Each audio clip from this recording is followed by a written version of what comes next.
Welcome to the Kunes Collective. My name's Marcos, and I'm here with my co-host Sandee. Sandee, welcome back. Hey, super exciting news in the automotive world right now, transportation world. They're talking about possibly rolling back some of those EPA constraints that people have been talking about forever. As a salesperson on the front lines, I mean, how does that make you feel right away? Well, what did you read about it? I caught a little bit of it. Sure. So they're basically talking about rolling. So, for example, like on one of the things that they're talking about wanting to do is light, medium, and heavy duty trucks.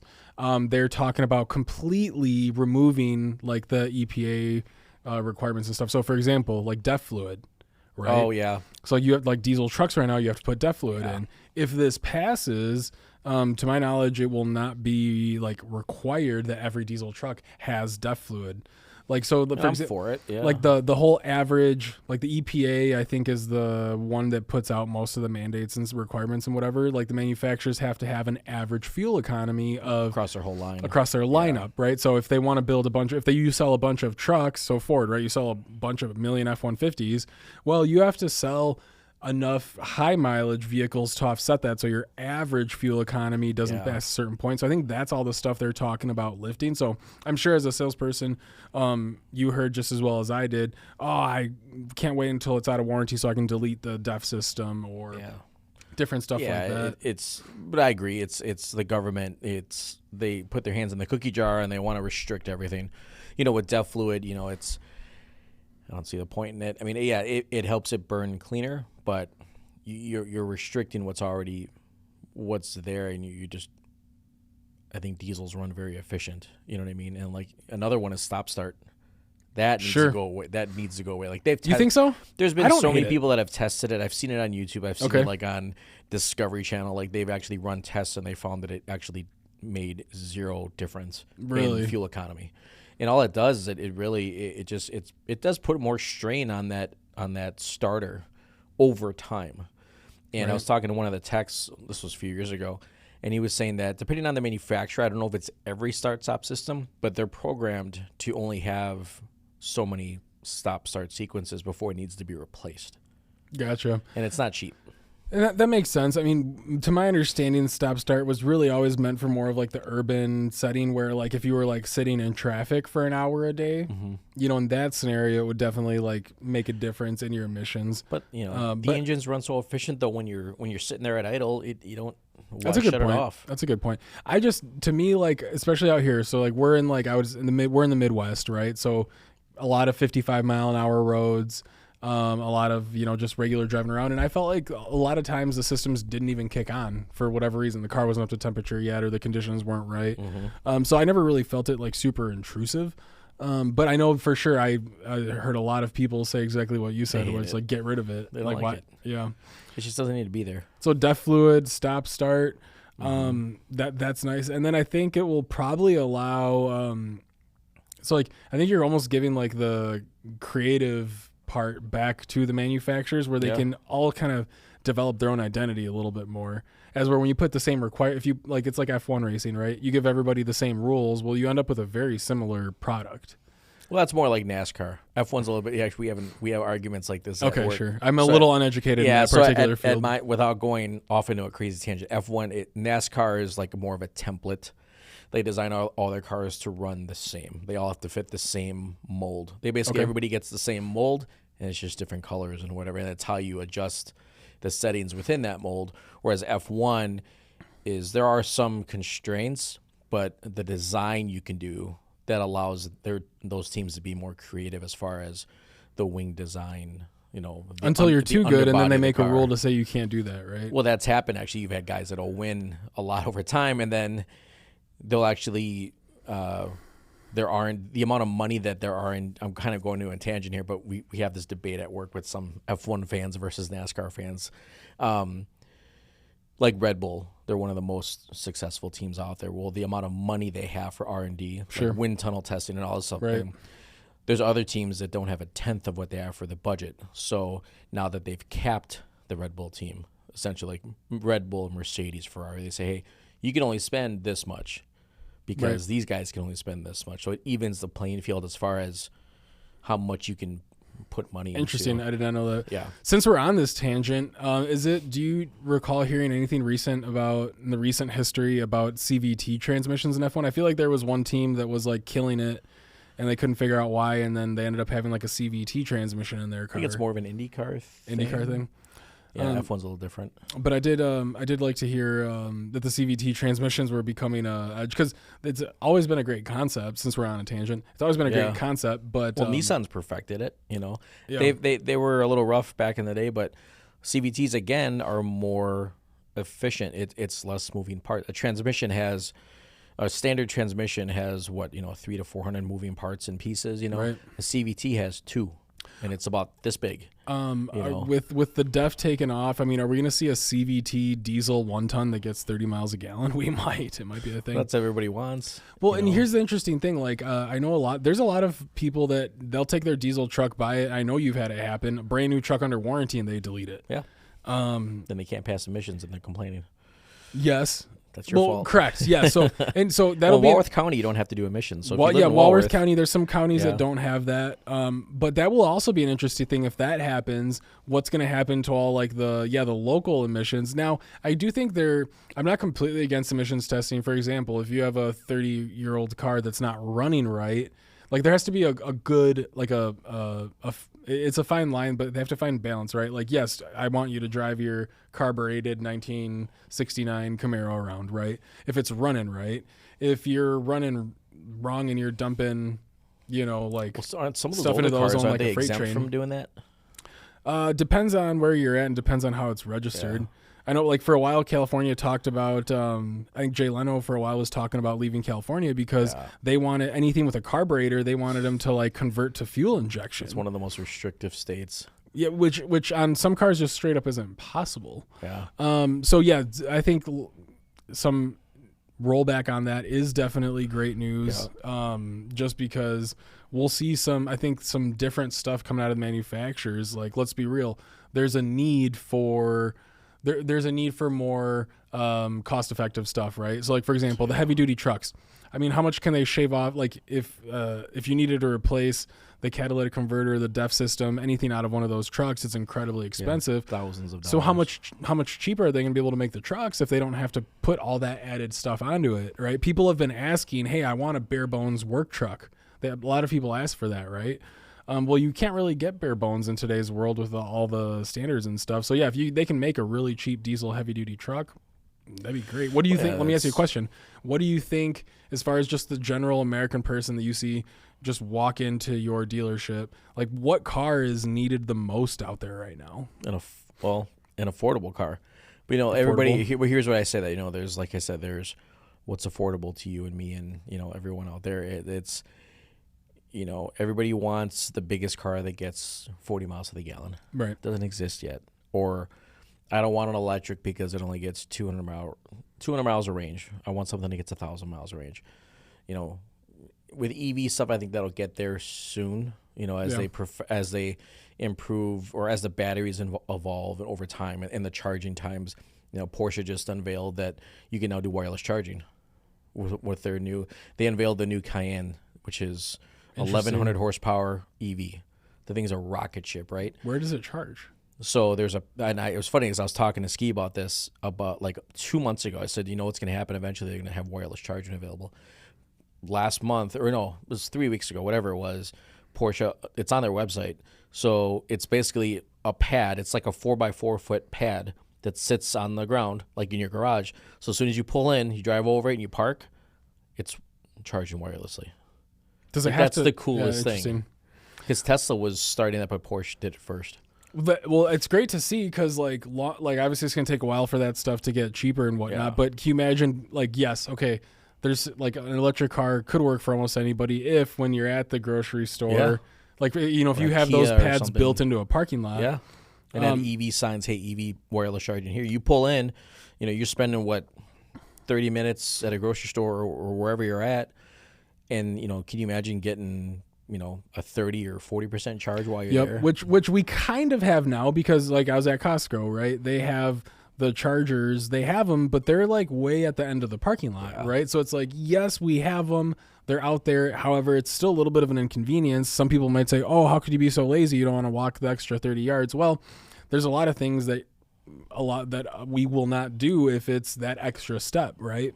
And when you don't have to think about it or do anything different. Well, I think they put them in the back too, because the front, 10 spots are, you have handicap spots. And if you go to Kohl's, it's like you have handicap spots and you have expecting mothers parking spots, and you have mobile pickup orders parking spots. So it's like the first half of the lot is set up for, those buyers. So for sure, you got to think the chargers can only fit in the back. And I'm not talking bad about Costco, because I understand they say, well, we want to make sure that the closest spots to the door are for sure going to people that are coming into our store. Completely understand that. Yeah. I'm just saying, as you're an electric car driver, it's just that little extra stuff that if you didn't have to do would be a lot more appealing to your average person. Yes, it sounds dumb that somebody doesn't want to grab the plug off the wall, plug it into their car, walk the extra 30 feet. So you're trying to deter somebody it sounds from petty, buying but an electric car because they go to Costco. They got to park in the back. Yeah. That's true. But that can deter a lot of people. Like you said, the charging availability at some of these places. Right. And just because people have a negative feeling about it, just because it's an unknown, I think until it's more convenient to have electric than gas, that's when you're really going to see the shift of Bob and Betty walking in and saying, no, we definitely want an electric one. You know what I'm saying? We definitely see a lot of people and in the Midwest, I think, shout out to the Midwest, because we have a ton of chargers around everywhere. Yeah. I do see plenty of electric vehicles. We're in the weather that supposedly is the worst for them, and the cars do well. So I'm excited to see what happens, but I'm excited to see what happens naturally, not because what's being forced upon us, because the EPA says, hey, everything produced after 2036 has to be electric or whatever time, whatever thing they have. That's why I say stick with hybrids. I'm a huge fan of hybrids. Sure. Electric's growing on me, but I'm still 1,000% a fan of hybrids. And, like you said, with EPA, kind of loosening the restrictions, that gives more creativity to the manufacturers, because with a hybrid system, one of the first successful hybrids is the Prius, and nobody liked it because it was a wedge shaped and all that, but the system was flawless the way it worked. That's why it got 55 miles to the gallon. Yep. So now you have, no one, and when that came out, no one ever would have thought, oh, hybrid, I don't want that because it's boring and all that. Well, now you have hybrid systems in race cars. Right. And now a lot of these race cars, you look at 24 hours of Le Mans, cars and F1 cars. F1 is next year, they're actually going, their primary system is going to be electric hybrid, and the gas engine is going to be on the backside of that. So manufacturers are finding ways to make a hybrid more exciting now. Sure. Not just because when you think of hybrid, what do you think? A Prius, a Nissan Leaf, boring stuff. But now they're making it fast and more appealing. So for sure, and that's definitely a big part of it, because people want to like what they're driving, right? Yeah. All right. You say you drive a hybrid. What's the connotation with that? Oh, I pull up the Trader Joe's in my Prius, and but there's McLarens out there now that use a hybrid system. And Porsches and Ferrari uses a hybrid system on their car. I think some of the fastest cars in the world right now are hybrid. All of them are. They're hybrid, yeah. Any car nut, any exotic car, manufacturer, they all use hybrids or some form of it. So if they can find a way to make it exciting, why can't they do that in a Ford or a Jeep or a Cadillac? Cadillac's kind of making it exciting with some of their hybrid systems too. I've said it. They're going to be an F1 next year. So. Yeah, I'm a little biased, but I will say, as far as just an everyday regular vehicle, the Cadillacs nailed it. As far as it's an electric car. That it's a vehicle that happens to be electric. It's not the whole focal point of it isn't, oh wow, it's an electric car. It's it's still a Cadillac. Yeah. Everything you expect about it. But you do pay for it, right? It's a Cadillac. People expect to pay for it. But going back to what I was talking about. So you said people want an affordable vehicle. Let's build this out a little bit. So what do you think is a price point, right? Your average American needs a vehicle to add to the family that can move the whole family. Let's say 5 people, right? Because I know you don't want to put a third row in it. You should be maxing out. This is me. I don't know what everybody thinks out there, but 40,000 should be your, that's the fully loaded trim. So entry level at 30. 27, 28. Okay. You know, but I mean, like, just these cars are getting way too expensive. But like how I would build it, yeah, a max price point of 40. A hybrid system, not electric. Don't offer an electric version. Just do a hybrid. Like if we're a traditional hybrid, not a plug-in, just traditional not a plug-in, hybrid. just a traditional hybrid that you don't have to plug in. That's going to have a 500-mile range. You know what I mean? That's going to get. It should get with the technology out there. It should have zero problem getting 40 miles of the gallon. Zero. So what size vehicle would this be? Are we talking like a SUV? Yeah. So I think the size of like a Ford Explorer, Grand Cherokee, Chevy Traverse, you know, sizes like that, Honda Pilot, Toyota Highlander. It's like that mid-size to full-size. Yeah. Not quite like full size. Not a but compact like that crossover, the but bigger size of the mid-size. yeah, or even I mean, dare I say it, you know, maybe a third row option, but even that, you know. Well, and let's be real, even if you don't need the third row for the seating, the room is nice, right? Having that extra room. And yeah, okay, so I was just talking about this with someone this morning. They have remote start right now. They're a little disappointed that they wish they could go back in time basically and get like a trim level up, right? Yeah, to get a certain feature. I didn't think I'd miss the heated steering wheel, but of course they missed the heated steering wheel. And like they have remote start and all the safety stuff. There's kind of weird. So like as far as like safety creature comforts on that, let's call it the max end 40,000. So I mean, you think the $40,000 one? I mean, is it going to have everything? We're talking. There's no reason why, you know. I mean, a lot of the stuff's standard now, so it's kind of like redundant. But like Bluetooth and Apple CarPlay, Android Auto, the backup camera, that's automatically. Yep. Not part of a connectivity package or a convenience package, right? You know, and then things like the blind spot monitor, your forward collision warning. A lot of that stuff on a lot of manufacturers is now standard. Throughout the years, they were optional, but now it's becoming standard. So all of that should be automatic. Boom. A 360 camera. It should all be standard. So you're talking. So for around $30,000, you get all the standard stuff which you're talking about, and then so the extras would essentially be trim. You're talking trim and like luxury features. An optional 20-inch wheel or a panoramic roof or like a blackout package, like black wheels, black trim, like stuff like that. Cloth, leather, you know. Cloth should have heated seats as well. That should be, the heated element should be standard. Yeah. And then maybe like a sound system. Half the country doesn't need heated seats though. That's true. Then get the other trim. Or maybe not make it standard then. But like a sunroof, upgraded wheels. What if they had an upper hemisphere build and a lower hemisphere build? Yeah, or do that. That would make, right? You know what I'm saying though, because like that would probably be the argument to why they wouldn't put heated seats and everything. Is well, like, hey, half the country doesn't necessarily. Well, you know want who does it seats. the best is honestly Toyota does it the best. No, stop. Yeah. But if you talk to anybody that works in sales at Toyota, they'll tell you it's easy because, and you know, they still do it. So back in the day when I was there, but they still build them the same way now. So like you take a RAV4. Okay. There's usually there's 4 trims. There's LE, XLE, Limited, and whatever. But take like an XLE trim, right? And this is where it becomes cost effective now. So you can have a RAV4 all-wheel drive XLE, but they're going to build the XLE 3 different ways. You can, if you want an XLE, okay, you can get it in this version, and this version, and that's it. So you can get it with just a convenience package, and then you can get it with convenience package and sunroof, and then you can get it with convenience package, nav, sunroof, and all that. This is why people hate buying cars. And hold on, but there's no variant from that. You can't have someone say, "Oh, I want the second version, but I want you to add." No, it is these 3 ways. All right. Well, some manufacturers are a la carte. Like my buddies, right now, my buddy's looking at a new 911 Porsche, and I sat there on the configurator with him.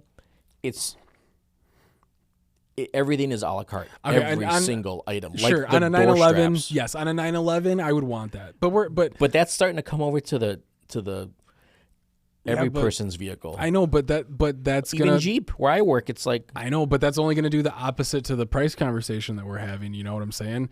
The more a la carte you do, higher the price point. For example, I think. So I'm glad you asked. Because I think that the way to do it, I think you're dead on with the price. I think give me a $30,000 one that has lane departure, blind spot, the 360 camera.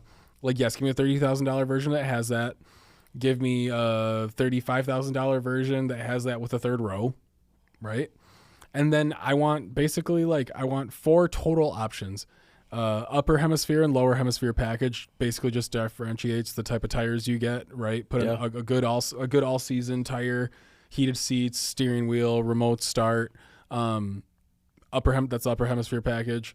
The lower hemisphere package, maybe you get I can't even think. Like no upgraded audio, no sunroof. Well, I think you start with, do I want a cold weather car or a hot only car? Yeah. Right.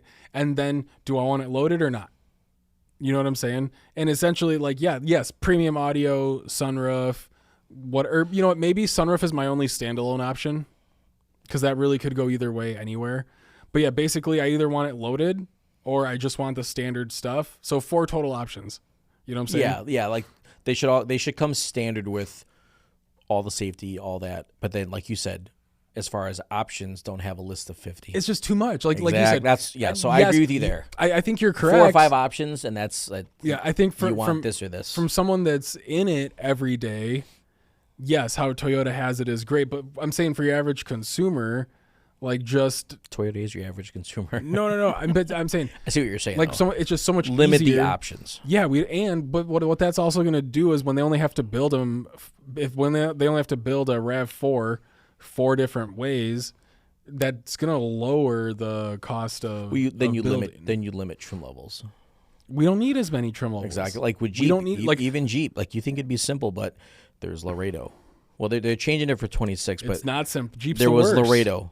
Laredo X. Yes. Altitude X, Limited, Overland, Summit Reserve.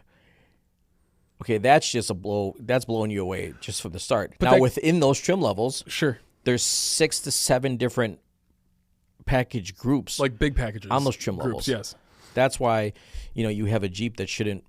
But that's not just Jeep. Well, crazy thing is Jeep's now lowered the prices on. Like we just compared a 25 versus a 26 we have coming in Grand Cherokee.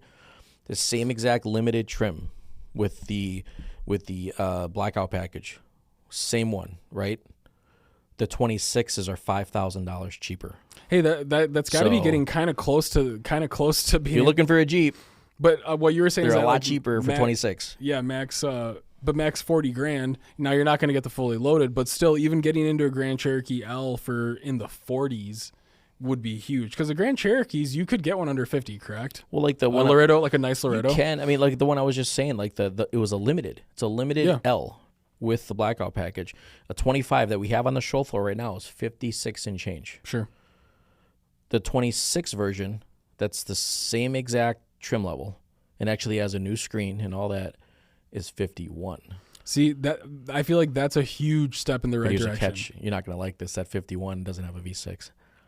It's got the 2-liter turbo. Again, for $5,000 for a commuter vehicle, yeah, I don't even. And the 2-liter's been great in the Wranglers, so it is what it is. I do like, and we have a 3.6 Grand Cherokee for the marketing department that we drive around. I do feel like that is a solid. Works.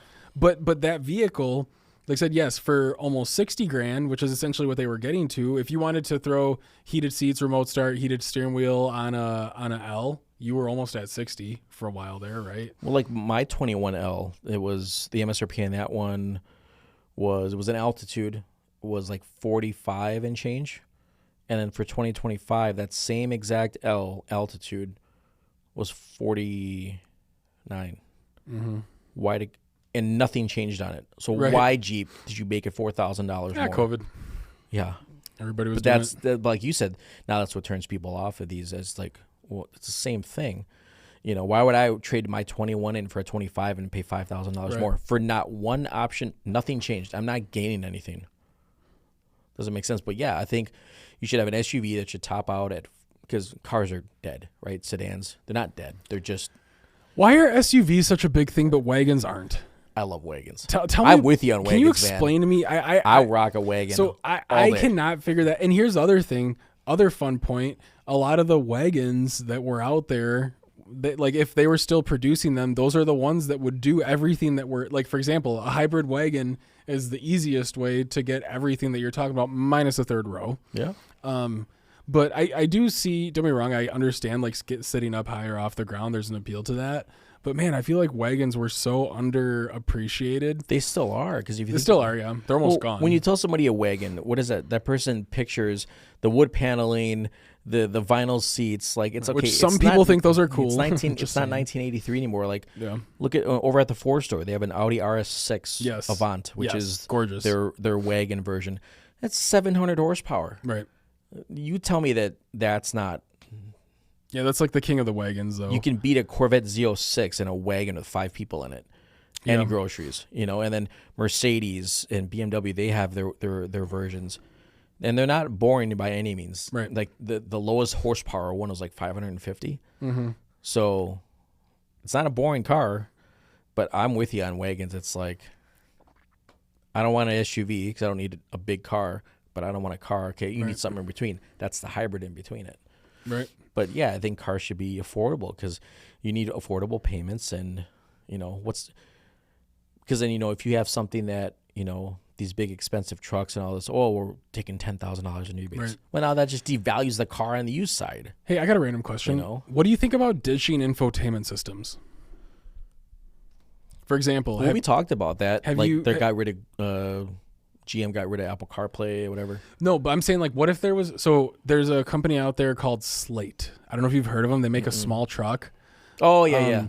Yeah, it's like $25,000 or something like that. Well, they're like $27,000. They were advertising for a long time that it was going to be a truck for $20,000, and then they got rid of that $7,500 tax credit. You could almost get it on Amazon or something, couldn't you? Yeah, Amazon was going to be like a partner. I don't know all the details on it, but long story short, a small electric truck, that $27,000 one that they were advertising, so no infotainment, right? So I think it had like a Bluetooth speaker built in essentially, but it was made for you to basically put your phone, put your tablet, put whatever on the dash, like in that spot where the infotainment would normally go. So it was like an empty slot, and you would clip in your iPad or something. Your iPad. That's a neat idea.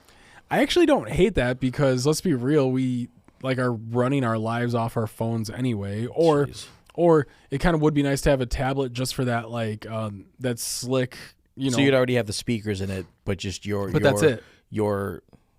The motherboard is basically whatever you're clicking into that. Yeah, that'd be cool. And it wouldn't even be wireless. It would literally, but essentially a way of keeping costs down, right? I think that's what Slate probably came across was, okay, we need to keep the price of whatever down. Okay, how much is it going to cost to develop each system? Oh, okay, it's going to cost $17 million for to talk about developing an infotainment system.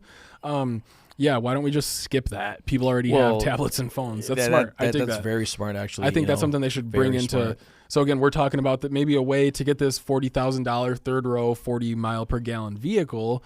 Yeah, ditch the infotainment system. Give us like a good, because let's be real, for $500, and maybe even ditch the Bluetooth speaker. I can bring my own Bluetooth speaker, but would be nice for it to have like a nice just speaker sound integrated into the vehicle. Have the sound in there, but your head unit is your phone. If you think about like we talked about the other show, where a lot of these infotainment systems are very complicated to use, like with voice prompts and everything like that. Exactly. But how smart are we with our phones? Yep. You see everybody on their phones, and then it's okay. Well, now I'm going to clip that in the dash. I already know how to use that. Right.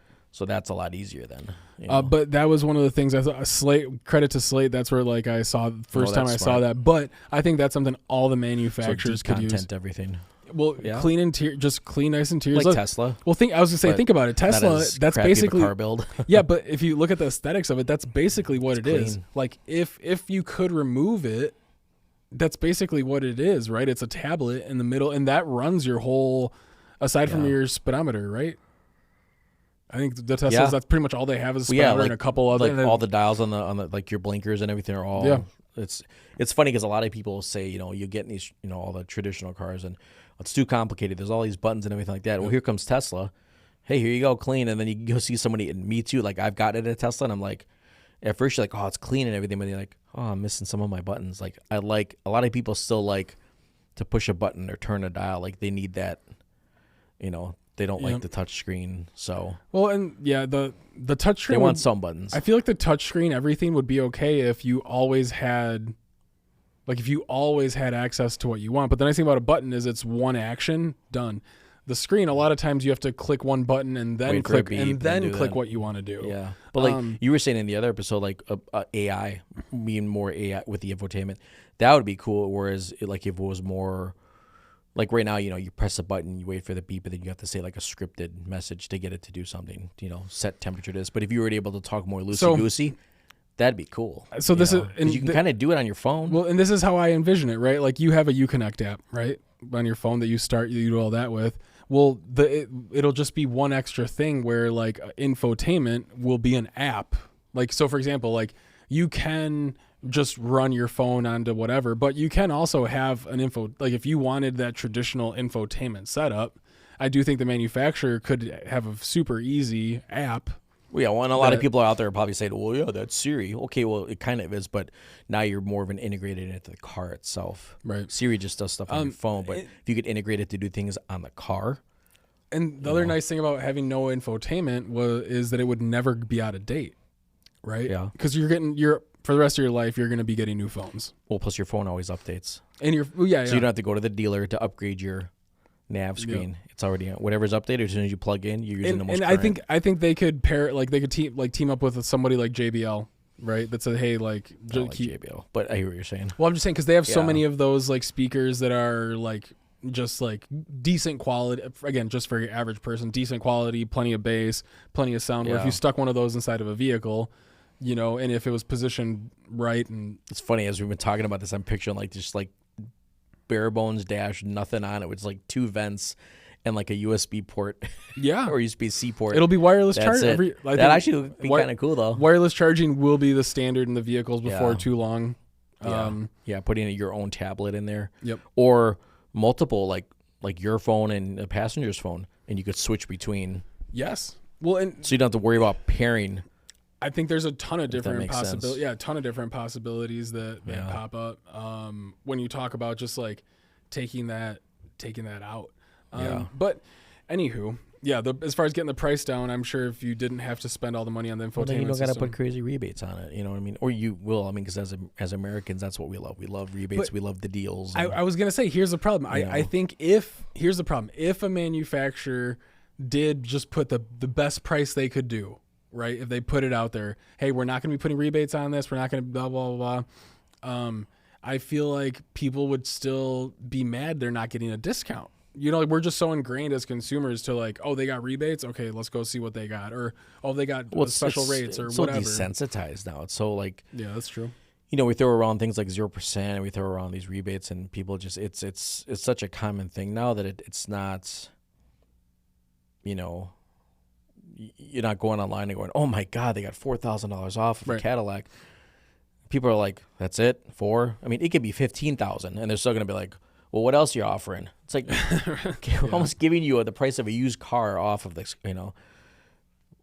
but that's always going to be a thing. Can't blame anyone for asking, right? No, that's always going to be a thing in the car business. And I was going to say, I feel like until somebody hears no 3 times, they don't think they're getting a good deal, So people are always going to try. But I think that's the problem with the manufacturers. Like, I think they've definitely thought about it, but I'm sure, done different studies. Even people want to see a discount. Yeah, even if you present the value so much, like sometimes we'll have months like with Jeep, we'll have months where there's like on the Grand Cherokee, there's no incentives.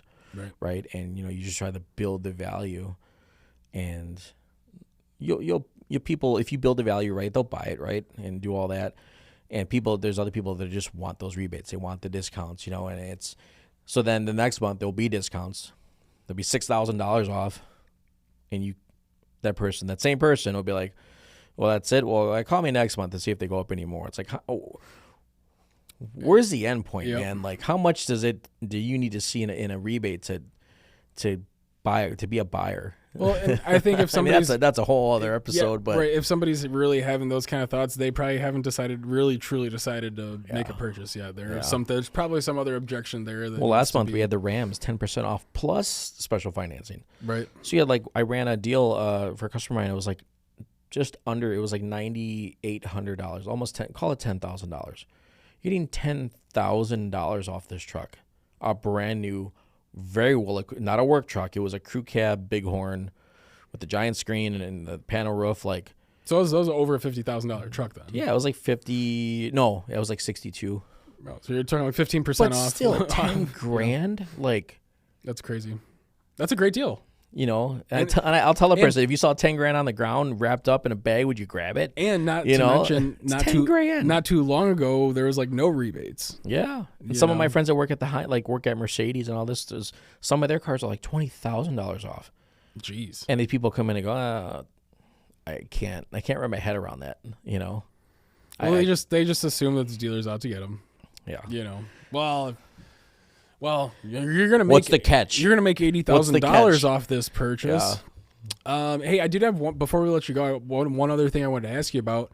End of the year is here. I mean, have you Christmas party? Yeah, Christmas party. Yeah. By the time you're watching this, the Christmas party already happened, but our Christmas party's tomorrow. And it was awesome. Yeah. And it was awesome. I can guarantee you that. But like, what do you see towards the end of the year? Are you seeing people start to kind of scramble as far as like business owners and stuff like that? Oh, yeah. Have you kind of seen them kind of start to scramble? with the getting the vehicle that's over 6,000 pounds, you'll be able to write it off. You'll start to see a lot of people getting, like commercial units, like the bigger like chassis cab trucks and vans and all that stuff. But you also see a lot of people like, as far as like our brand, like people that are, if you get like a Wagoneer, Grand Wagoneer, or like a heavy duty truck. I had one guy that came in 2 days ago. He's looking for he wanted a personal truck for him that could be a write-off, like just a 3/4 ton diesel, and then he was looking for like 3 chassis cab trucks. So you'll get a lot more of those people. But I tell those people, they'll come in the first week of December. Yeah, I'm kind of starting to look because I'm doing the write-off. I'm like, you got to do it now. Like, is there something here? I'll tell them. I'll say, is there something here now that I can put you in? And I'm not high pressure, right? But I kind of say, look, if you come back in 2 weeks, what you're looking for is not going to be here. Oh, right. It's truly not going to be here because you can order one for sure, but then you're not going to get the write-off. Yeah, right. If you order like right now, I've got that just he came. Oh, right, because it's got to be done by the end of the year. It's got to be. You got to take delivery by the end of the year. So it's that, and the people that you'll get the people that come in now that were, that I talked to back in July.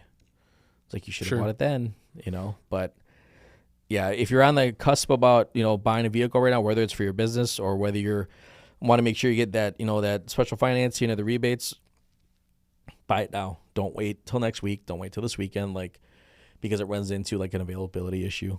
Sure.